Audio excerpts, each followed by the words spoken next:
Welcome to my YouTube channel Kartik exam home. देखिए, आप सभी को पता है कि यूपी ट्रिपल के माध्यम से एक और नई भर्ती आ चुकी है जूनियर असिस्टेंट की। यूपी ट्रिपल की भर्ती की अगर बात करें तो बहुत अच्छी नौकरी मानी जाती है, लेकिन थोड़ा सा बस दिक्कत यही है कि इस पेट के 2021 पेट के माध्यम से आई है। अगर ये 2022 पेट के माध्यम से आती तो बहुत लोगों को खुशी होती और ज़्यादा लोगों को उम्मीद होती कि हाँ इसका कहते हैं पेपर वो क्लियर कर लेंगे और फॉर्म भी ज़्यादा पड़ते। लेकिन अभी 2021 के पेट के माध्यम से आई है तो पेट की व्यवस्था तो आप समझ ही रहे हैं, लेकिन हम लोग समझ लेते हैं इस भर्ती प्रक्रिया में क्या है, किस प्रकार से भर्ती होती है, क्या इसका सिलेक्शन प्रोसेस है, क्या तरीका है। ठीक है, सब कुछ इस वीडियो में समझ लेंगे और ये भी समझ लेंगे कि पिछले जब पहले जो इसके पहले जो भर्ती हुई थी जूनियर असिस्टेंट की, उसकी फाइनल कट ऑफ कितनी गई, कब वैकेंसी आई थी और कितना समय लगा उसकी ज्वाइनिंग कराने में, तो पूरा इस वीडियो में समझ लेंगे। लेकिन देखिए, ऐसा है कि जो यूपी ट्रिपल सी के माध्यम से जो भर्तियाँ आ रही हैं लोग उसमें इंटरेस्ट ले नहीं रहे हैं, क्योंकि उन्हें पता है कि पेट में नंबर इतने आए नहीं हैं तो मौका मिलेगा नहीं पेपर देने को। लेकिन फिर भी अब वैकेंसी आई है तो आपको देखना ही चाहिए। देख लीजिए, समझ लीजिए, अगली बार जब आप पेट देंगे, या हो सकता है अगली बार पेट ना भी हुआ तो अगली बार जब आप देंगे अगर अच्छा गया, भर्ती आएगी तो उसके लिए आपके लिए बहुत लाभदायक वीडियो रहेगा। तो समझ लीजिए एक बार, ठीक है। तो क्या है इस भर्ती में, देखिए कुल पद कितने आए हैं। देखिए, जूनियर असिस्टेंट का मतलब होता है एक तरीके क्लर्क की नौकरी है, ठीक है, कनिष्ठ सहायक जिसको हिंदी में बोलते हैं, ठीक है, और एक तरीके क्लर्क की नौकरी है। कुल पद आए हैं लगभग 1262 पद आए हैं। योग्यता आपको 12th चाहिए प्लस ट्रिपल सी चाहिए, ठीक है। लेकिन अगर आपके पास ग्रेजुएशन नहीं है, ठीक है, तो एक तरीके से आप इस फॉर्म को ना ही डालें तो अच्छा है, ठीक है। शायद ही बहुत ही बिल्कुल पॉइंट टू पॉइंट चांस है कि आपका 12th से सिलेक्शन हो जाए। अगर बिना ग्रेजुएशन के आप सिलेक्शन हो जाए, बिल्कुल ना के बराबर चांस है, ठीक है। आपके बाद अगर आपको सिलेक्शन इसमें चाहिए तो कम से कम आपका ग्रेजुएशन होना चाहिए किसी भी फील्ड से, ठीक है। चलिए समझ लेते हैं। देखिए क्या कहते हैं योग्यता, वैसे तो फॉर्म डालने के लिए तो आपको 12th पास ही चाहिए, 12th पास हो आप और ट्रिपल सी हो आपके पास, ठीक है, तो आप फॉर्म को डाल सकते हैं। आता क्या क्या है पेपर में, देखिए मेरिट बनती है 100 नंबर से मेरिट बनती है और रिटर्न एग्जाम होता है आपका 65 नंबर का। मेरिट बनेगी 100 नंबर पर, 100 नंबर मेरिट बनेगी और रिटर्न एग्जाम कितने का होगा, 65 नंबर का होगा। 65 नंबर का आपका रिटर्न एग्जाम होता है, ठीक है। अब देखिए 100 नंबर तक कैसे पहुंचते हैं वही बताएंगे। 65 नंबर के रिटर्न एग्जाम में क्या आता है, हिंदी आते हैं, हिंदी के क्या कहते हैं 80 प्रश्न आते हैं 40 नंबर के, और कहते हैं जीके के 40 प्रश्न आते हैं 20 नंबर के, और रीजनिंग के 30 प्रश्न आते हैं 15 नंबर के। इस प्रकार से कहते हैं 65 नंबर का आपका रिटर्न एग्जाम होता है, ठीक है। इस प्रकार से 65 नंबर का आपका रिटर्न एग्जाम होता है। इसके बाद क्या होता है, इसके बाद क्या कहते हैं, अगर आपने जब जो 12th किया है, जो आपने इंटर पास किया है, वो अगर फर्स्ट डिवीजन से किया है, समझिए, अगर आपने जो 12th है वो आपने फर्स्ट डिवीजन से पास किया, आपके करीब 60% नंबर हैं, 60% हैं या 60 से ज़्यादा हैं, तो आपको 20 नंबर मिलेंगे। देखिए 65 नंबर का तो ये रिटर्न हो गया, लेकिन जो 35 नंबर बचते हैं 100 तक पहुंचने के लिए, वो इसी प्रकार से आपको दिए जाएंगे, इन्हीं के आधार पर। समझिए किस प्रकार से, अगर आपने 12th में 60% नंबर प्राप्त किए हैं या 60% से ज़्यादा प्राप्त किए हैं तो आपको 20 नंबर मिलेंगे, पूरे 20 में 20 मिलेंगे। तो 12th वाली मार्कशीट के 20 नंबर मिलते हैं, ठीक है। अगर आपने 60% से पास किया, 60% से ज़्यादा या 60% से पास किया तो 20 नंबर, 45% से 59% के बीच में पास किया है तो 15 नंबर, और 33% से क्या कहते हैं 44% के बीच में पास किया है तो आपको 10 नंबर मिलेंगे, ठीक है ना। अगर आप खुद ही आपको पता होगा इंटर में आप कितने परसेंट लेके आए, तो समझ लीजिए आपको 20 में से कितने नंबर मिलने वाले हैं। 60 के ऊपर होंगे तो 20 मिलेंगे, नहीं तो 15 मिलेंगे, तो 10 मिलेंगे, समझ लीजिए। उसी प्रकार ये 20 नंबर का होता है 12th वाला, ये 10 नंबर का होता है और ये 5 नंबर का होता है। उसी प्रकार ग्रेजुएशन 10 नंबर का होता है। अगर आपने 60% अंक प्राप्त किए हैं या 60 से ज़्यादा प्राप्त किए हैं तो 10 में से 10 मिल जाएंगे, ठीक है। 45% अंक प्राप्त किए हैं, 45 से लेकर 59% के बीच में प्राप्त किए हैं तो 8 नंबर मिलेंगे, और 33 से 44% के बीच में प्राप्त किए हैं 33 से 45% के बीच में प्राप्त किए हैं तो 5 अंक मिलेंगे, ठीक है ना। अब देखिए 20 हो गया और 10 हो गया, 30 हो गया। अब बचा 5 नंबर, हो 5 नंबर खेल में होता है, खेल का दिया जाता है। अगर आपके पास सर्टिफिकेट है, इंटरनेशनल क्या कहते हैं खिलाड़ी आप रहे हैं अगर, ठीक है, अंतर्राष्ट्रीय अगर आपके स्तर का आपके पास सर्टिफिकेट है तो पूरे 5 में 5 नंबर मिल जाएंगे। राष्ट्रीय स्तर का है तो 4 नंबर मिलेंगे, और राज्य स्तर का है तो 3 नंबर मिलेंगे, ठीक है ना। तो ये आप समझ गए होंगे। देखिए 20 10 30 और 5 35, तो टोटल 35 नंबर का आपका ये बना जाके, ठीक है। तो 65 नंबर का आपका रिटर्न हो गया और 35 नंबर का ये हो गया। इस प्रकार से 100 नंबर में आपकी मेरिट बनेगी। ठीक है, अब देखिए वैसे मैंने आपको पहले बताया कि मांगते तो क्या कहते हैं एक तरीके से 12th पास है, लेकिन आप अगर आप ग्रेजुएशन नहीं होंगे तो देखिए आपको ये 10 नंबर नहीं मिलेंगे। ठीक है, 10 नंबर अगर कुछ तो आप लाए होंगे, 45% नंबर लाए, 45% के ऊपर होंगे तो 8 नंबर नहीं मिलेंगे, 33% के ऊपर लाए होंगे तो 5% नंबर नहीं मिलेंगे, बस यही सब नंबर कम हो जाएंगे तो आपका सिलेक्शन वैसे भी नहीं होगा। ठीक है ना, तो समझ लीजिए ग्रेजुएशन नहीं है अगर आपके पास तो कहते हैं आप कहते हैं लिस्ट से बाहर हो, समझ मान के चलिए। ठीक है ना, अब आगे बात करते हैं। देखिए टाइपिंग, इसके बाद कहते हैं जब रिटर्न एग्जाम पास कर लोगे तो टाइपिंग होगी, इसके बाद की बातें ये सब आती हैं, तो ये तो सब डॉक्यूमेंट वेरिफिकेशन में देखा जाता है, 35 नंबर तो आपके डॉक्यूमेंट वेरिफिकेशन में देखे जाते हैं। ठीक है, इसके पहले जो भर्तियों में क्या कहते हैं, जो 2016 के पहले भर्ती होती थी या 2016 तक जो भर्ती होती आई, 16 में जो भर्ती आई थी उसमें तो इंटरव्यू भी होता था, अब तो इंटरव्यू खत्म कर दिया गया है। ठीक है ना, तो तभी नंबर ये 65 नंबर का हो गया, नहीं तो रिटन एग्जाम जो है वो 40 नंबर का होता था। ठीक है, रिटन एग्जाम जो है 45 नंबर का होता था, 20 नंबर का रिटन एग्जाम 40 नंबर का होता था, 25 नंबर का तो इंटरव्यू होता था। ठीक है, तो इंटरव्यू को खत्म कर दिया गया, तो वो 40 से हटा के जो 25 नंबर वाला इंटरव्यू था वो रिटन एग्जाम में जोड़ दिया गया, इसीलिए अब जो रिटन एग्जाम है वो 65 नंबर का होता है। ठीक है ना, अब देखिए टाइपिंग की बात कर लेते हैं। देखिए इस वीडियो को अपलोड करने के बाद मैं तुरंत अब टाइपिंग वाला वीडियो भी, किस प्रकार से टाइपिंग इसमें आती है, किस प्रकार से आपको टाइपिंग सीखनी है, कहाँ से आप टाइपिंग सीख सकते हैं, इसका तुरंत बाद में मैं वो वीडियो भी अपलोड करूँगा। ठीक है, तो अभी थोड़ा सा समय हो रहा है, लगभग रात के 2:30 बज रहे हैं, तो सुबह तक मैं वो वीडियो अपलोड करूँगा टाइपिंग वाला भी। ठीक है ना, तो क्या कहते हैं उसको आप देख लीजिए, तो टाइपिंग के बारे में आप पूरा सब कुछ समझ जाएंगे किस प्रकार से टाइपिंग होगी। मैं यहाँ पर ओरल तरीके से बता दे रहा हूँ। ओरल तरीके से क्या है, देखिए आपकी इंग्लिश टाइपिंग आती है 30 वर्ड प्रति मिनट की। ठीक है, और कहते हैं हिंदी टाइपिंग आती है 25 वर्ड प्रति मिनट की। जो आपकी काउंटिंग होगी वो 5 की स्ट्रोक से काउंटिंग होगी, मतलब आप 5 बार बटन दबाते हो तो आपका एक वर्ड माना जाएगा। वर्ड चाहे कितना भी बड़ा हो चाहे कितना भी छोटा हो, जैसे मान लीजिए जिसे लिखा है डिसअपॉइंटमेंट, तो अब डिसअपॉइंटमेंट में वो तो 5 डिसअपॉइंटमेंट वो तो करीब DISSAPOINT, मतलब एक तरीके से 8-9 वर्ड अल्फ़ाबेट का वो बना जाके। ठीक है, मान लीजिए 10 अल्फ़ाबेट का बना। ठीक है, कोई भी वर्ड हो डिसअपॉइंटमेंट में ही, और कोई भी वर्ड देख लीजिए। ठीक है, तो अब वो 10 वर्ड का अगर आपने उसको टाइप किया तो आपको वो एक वर्ड नहीं माना जाएगा, वो 2 वर्ड माने जाएंगे, क्योंकि आपने 10 बार बटन दबाई है ना। तो 5 की स्ट्रोक काउंटिंग होगी। इसके बाद क्या कहते हैं, ज़्यादा कोई स्पीड नहीं है, 30 की स्पीड है, वो नॉर्मल स्पीड है। ठीक है, उसी प्रकार से हिंदी टाइपिंग की बात कर लेते हैं। ठीक है, अब देखिए सीखनी कहाँ से है वो भी मैं आपको बताऊंगा, बाद में बताऊंगा।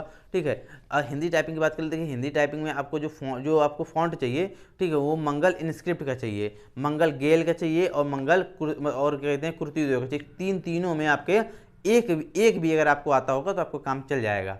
ठीक है ना, इन तीनों में आपके पास ऑप्शन रहता है, वहाँ पर आप जो जिस फॉन्ट में करना चाहो उस फॉन्ट में आप कर सकते हो। वैसे आप प्रेफर अगर मेरी माने तो आप प्रेफर कीजिएगा मंगल इनस्क्रिप्ट। मंगल इनस्क्रिप्ट में सबसे सरल होता है टाइपिंग सीखना। अगर आप महीना 1.5 महीना भी दे लोगे ना तो बिल्कुल परफेक्ट हो जाओगे उसमें, क्योंकि उसमें उल्टे हाथ में एक तरीके से मात्राएँ रहती हैं और सीधे हाथ में क्या कहते हैं वो अल्फ़ाबेट्स रहते हैं। ठीक है, तो कोई दिक्कत नहीं होती। बाकी शिफ्ट दबा के भी थोड़ा बहुत अल्फ़ाबेट उल्टे हाथ में भी रहते हैं, लेकिन शिफ्ट दबा के काम करते हैं, बस एक तरीके से बहुत नॉर्मल टाइपिंग है, कोई प्रॉब्लम नहीं होने वाली। ठीक है ना, इसके बाद क्या टाइपिंग में क्या रह जाता है, देखिए 10 मिनट की टाइपिंग होगी, 10 मिनट आपको इंग्लिश के लिए मिलेंगे, 10 मिनट आपको हिंदी के लिए मिलेंगे। ठीक है, अब कहाँ से टाइपिंग करनी है, कैसे सीखनी है, वो मैं आपको जो टाइपिंग वाला वीडियो हो उसमें पूरी तरीके से आपको बताऊँगा। इसमें टाइपिंग अगर मैं बताऊँगा तो बहुत वीडियो लंबा हो जाएगा। ठीक है, तो टाइपिंग के बारे में इतना सब आप इतना जान लीजिए आप। ठीक है, इसके बाद क्या कहते हैं, देखिए कितना अब आप समझ तो रहे हो, वीडियो देख तो रहे हो, लेकिन क्या आपको बुलाया भी जाएगा रिटर्न एग्जाम के लिए कि नहीं बुलाया जाएगा। देखिए सबसे ज़्यादा कन्फ्यूजन है और सबसे ज़्यादा दुख की बात है यही है कि पैट एग्जाम होने के बाद UPSSC से एक तरीके से सहारा उठ जाता है लोगों का। ठीक है, और 2021 में जो पैट हुआ वो तो इस तरीके से था कि कुछ समझ ही नहीं आया कि किस प्रकार से लोग तैयारी करें, क्या मेरिट जाएगी, क्या किस तरीके से चीज़ें रहेंगी, इतना कन्फ्यूजन वहाँ पर रही। तो बड़ा कहते हैं बड़ा एक तरीके से बहुत गलत चीज़ है। अगर ये टाइपिंग ये जो भर्ती है 2022 पैट के माध्यम से आती तो ज़्यादा अच्छा होता, ऐसा मेरा मानना है। ठीक है, तो मैंने पहले वीडियो में बताया था। अब देखिए कम से कम कितने लोग को बुलाया जाएगा, तो कम से कम कितने कैंडिडेट को बुलाया जा सकता है। 2021 पैट के माध्यम से भर्ती आई है। 2021 पैट का जो आप कहते हैं जो रिजल्ट है वो आपका 8 जनवरी तक मालूम होगा। 8 जनवरी तक जितनी भर्तियाँ आएंगी वो UPSSC 2021 पैट के माध्यम से ही भरी जाएंगी। ठीक है ना, तो कितने कैंडिडेट को बुलाया जा सकता है कम से कम? देखिए कम से कम, देखिए लेखपाल का एग्जाम हुआ था, उसमें कम से कम 30 गुना के ऊपर लोगों को बुला लिया गया, ठीक है। तो लेकिन इसमें इतना इस तरीके से दिखाई नहीं देता है क्योंकि टाइपिंग भी है, ठीक है। तो आप ये मान के चलिए कि 15 से 20 गुना के बीच में, 15 से मैं 20 गुना बोल दे रहा हूँ, 15 से 20 गुना भी थोड़ा ज़्यादा समझ में आता है, 20 गुना भी ज़्यादा समझ में आता है। थोड़ा सी दिक्कत वाली बात जरूर, देखिए कहीं अगर मैं ज़्यादा बताऊँगा तो ज़्यादा लोग इस वीडियो को देखेंगे, ज़्यादा इसमें लाइक वगैरह आएंगे, ठीक है, अच्छे कमेंट आएंगे। अभी कम बता रहा हूँ तो हो सकता है उल्टे सीधे कमेंट आए, लेकिन एक तरीके से सत्यता यही समझ में आ रही है जिस प्रकार से चीज़ें चल रही हैं, इस तरीके से उम्मीद है कि इतने लोगों को बुलाएंगे लगभग, ठीक है। तो अभी जैसे मान लीजिए लगभग 1200 पोस्टें, 1250 पोस्टें हैं, मान लीजिए 20 गुना भी को बुला लिया गया तो लगभग 25 कहते हैं 12 दूनी 24,000, 24,000 62,000, लगभग 25,000 लोगों को लगभग बुलाया जा सकता है। लगभग 25,000 लोगों को इसमें मेंस के लिए बुलाया जा सकता है, रिटन एग्जाम में बैठाने के लिए बुलाया जा सकता है, ठीक है। तो इतना हो सकता है 25,000। तो कितने परसेंटाइल वाले जो हैं, कितने नंबर आपके पास हों, क्या कहते हैं 2021 पेट में जो आप इस फॉर्म को भरें, ठीक है। तो देखिए मेरा मानना है कि अभी 25,000 मैं बोल तो रहा हूँ, लेकिन अगर आपके 96 परसेंटाइल अगर हैं, 96 या 95 परसेंटाइल अगर आपके हैं तो आप इस फॉर्म को जरूर भरिए। मैं लिख भी दे रहा हूँ, 95 प्लस वाले भर सकते हैं। भर क्या सकते हैं? भर तो कोई भी सकता है, भर तो कोई फॉर्म सकता है जिसने यूपीएससी का माध्यम, यूपीएससी 2021 वाला क्या कहते हैं एग्ज़ाम दिया था पेट का, वो कोई भी फॉर्म भर सकता है। लेकिन बुलाया लगभग किसको जा सकता है? वो 95 परसेंटाइल के प्लस वालों को ही बुलाया जा सकता है। 95 वालों को भी मैं इंक्लूड कर रहा हूँ इसमें, लेकिन लगभग थोड़ी सी उम्मीद कम है। बाकी 90, 91, 92 वालों की तो खैर ना के बराबर उम्मीद है, ठीक है। उसके पहले वाले तो उम्मीद ही ना करें, ज़्यादा अच्छा है, ठीक है। तो अगर आप कितने परसेंटाइल हैं तो भाई आप इस फॉर्म को जरूर भरिए। अब देखिए फॉर्म तो भरिए, लेकिन अब ये तो जानिए कि किस प्रकार सिलेक्शन लेना है, कितना मेहनत हमको करनी पड़ेगी, कितने नंबर लगभग लाने पड़ेंगे, ठीक है। तो देखिए सबसे पहली बात, लगभग आपको क्या कहते हैं, आप जो 35 नंबर ये यहाँ मिलने हैं आपको, ये जो पिछले जो आपने मेहनत की है पहले कभी हाई स्कूल मतलब इंटर में, ग्रेजुएशन में जो मेहनत की है उसके मिलने, तो आप उसको समझ लीजिए लगभग कितने नंबर। देखिए जनरल की मेरिट कितनी गई है यहाँ पर, देखिए पहले मेरिट समझ लीजिए फिर मैं समझाता हूँ। मेरिट क्या है, जनरल की मेरिट कितनी गई है 75.89%, ठीक है। 100 में से बाय 100 कितने सब में, ये 100 है, ये सब में 100 है, ठीक है। पूरा मैं यहाँ लिख दे रहा हूँ 100 में से, ठीक है। 100 में से कितनी गई है, फाइनल मेरिट है ये 75.89। जनरल कैटेगरी वाले जो हैं EWS वालों को 72.73, OBC वाले 74.41, SC वाले 70.49, ST 62.56, फीमेल जो हैं वो है 75.82, ठीक है। देखिए ये थोड़ा सा गड़बड़ वाली चीज़ है, फीमेल के लिए और जनरल कैटेगरी लगभग बराबर है, ठीक है। तो फीमेल अच्छे से मेहनत करें अगर इसमें आपको सिलेक्शन लेना है, क्योंकि मेरिट ज़्यादा जाएगी आपको। ये मत सोचिए कि आप फीमेल है तो आपको ज़्यादा लाभ मिलेगा, ठीक है। तो अच्छी खासी मेहनत करनी पड़ेगी, ठीक है। एक्स सर्विसमैन के लिए 46 क्या कहते हैं 19, और फ्रीडम फाइटर FF मतलब फ्रीडम फाइटर का मतलब फ्रीडम फाइटर, इसकी मेरिट गई है 63.49, ठीक है। अब देखिए अब मैं क्या बताने जा रहा था, हाँ अब क्या कहते हैं आपको कितनी मेहनत लगभग करनी पड़ेगी। देखिए 35 नंबर में से आपको 20 नंबर, आपके 60% तो आपके लगभग होंगे इंटर में, ठीक है। तो और कहते हैं अगर स्नातक में आपके फर्स्ट डिवीजन नहीं भी है तो आप सेकंड डिवीजन मान लीजिए, ठीक है। मान लीजिए देखिए 35 नंबर मिलने हैं, थोड़ा सा मैं रफ कर दे रहा हूँ यहाँ रफ कर दे रहा हूँ मैं, थोड़ा सा मैं समझाने के लिए रफ कर दे रहा हूँ, ठीक है। मान लीजिए आपके 35 नंबर ही मिलने हैं, ठीक है। इन 35 में अगर आपने 12th में अगर आपके 60% हैं तो आपके 20 नंबर तो मिल ही जाएंगे 12th में अगर 20%, ठीक है। और ग्रेजुएशन में मैं नहीं कहता कि सबके 60% के ऊपर होंगे भाई, BA BSc में इतना 60% तो थोड़ा सा मुश्किल होता है, मेरा खुद ही नहीं 60% है, ठीक है। तो अगर आपके लेकिन सेकंड डिवीज़न तो आप हो ही सकते हैं, ठीक है।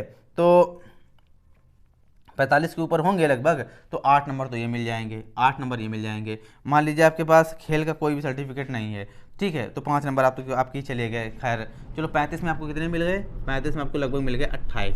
ये लगभग स्कोर सबका होगा, लगभग स्कोर ये सबका होगा ये, ठीक है।